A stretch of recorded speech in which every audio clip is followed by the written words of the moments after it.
Affirmatif.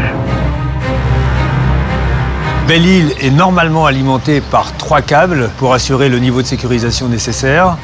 Après plusieurs réparations infructueuses suite à des incidents sur le câble dit Belle-Île 2, on a pris 2 décisions. La première, c'est de renouveler le câble. La deuxième, c'est d'installer sur l'île 2 microcentrales pour garantir le bon niveau de sécurité aux Îliens.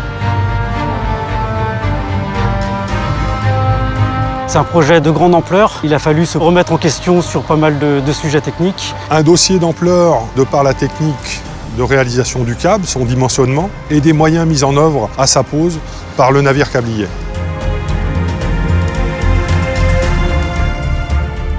On voulait se donner un niveau de garantie supplémentaire, c'est-à-dire une technologie d'un seul tenant. Donc c'est un câble sans jonction qui fait que le câble a un poids de 29 kg par mètre, 450 tonnes au total.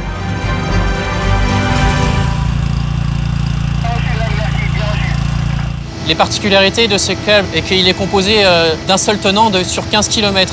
Ça, c'est une particularité qui nous permet d'assurer cette durée de vie de 40 ans, puisque les jonctions sont un point faible dans les câbles de manière naturelle.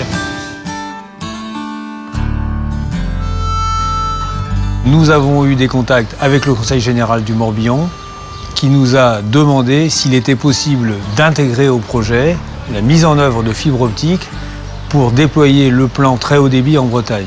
Le Conseil général du Morbihan a décidé de s'investir dans le programme Bretagne très haut débit. C'est une attente très importante puisque ce câble va permettre d'avoir des milliers de connexions en même temps.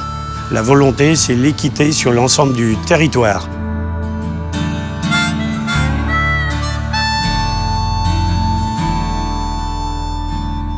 D'un côté, on a apprécié le fait que RDF soit responsable de ses obligations de service public et puis le fait qu'on ait pu imaginer y associer le passage de la fibre optique qui venait en complément d'un besoin absolument prioritaire pour Belle-Île. Et on ne peut que se satisfaire de la bonne compréhension de la problématique des îles, à la fois par ERDF, mais aussi par les services du Conseil général et du SDEM.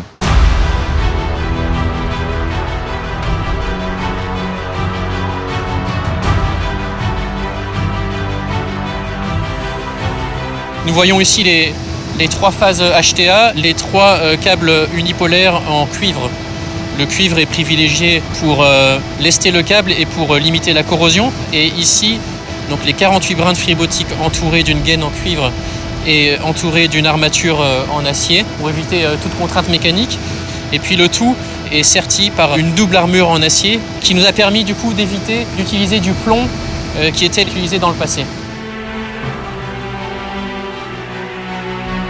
Nous avons choisi comme période de pause la période de début mars pour trouver le meilleur équilibre entre d'une part la protection de l'environnement et notamment éviter la période de nidification, d'autre part éviter la période touristique et enfin pour viser la meilleure fenêtre météo.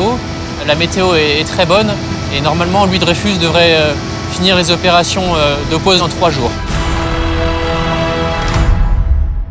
On a 1,5 km, on va dire, de zone rocheuse entre Quiberon et puis la pleine mer, et puis après c'est plutôt du fond sablonneux qu'on retrouve et là ça va s'ensouiller naturellement.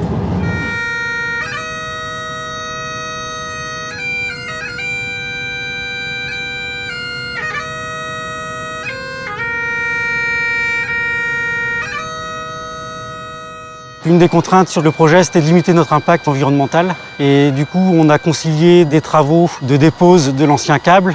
On en a profité pour passer un tubage afin de passer le nouveau câble dedans et ainsi limiter nos interventions sur les zones d'atterrage.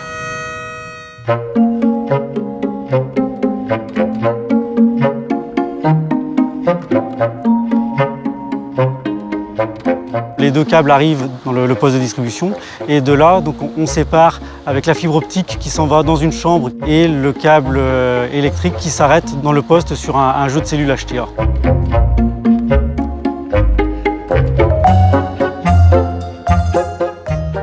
C'est un exemple exceptionnel, je dirais, de collaboration, de mutualisation, d'avoir contractualisé ce partenariat très important pour la solidarité entre le territoire et le secteur insulaire qui est Belle-Île.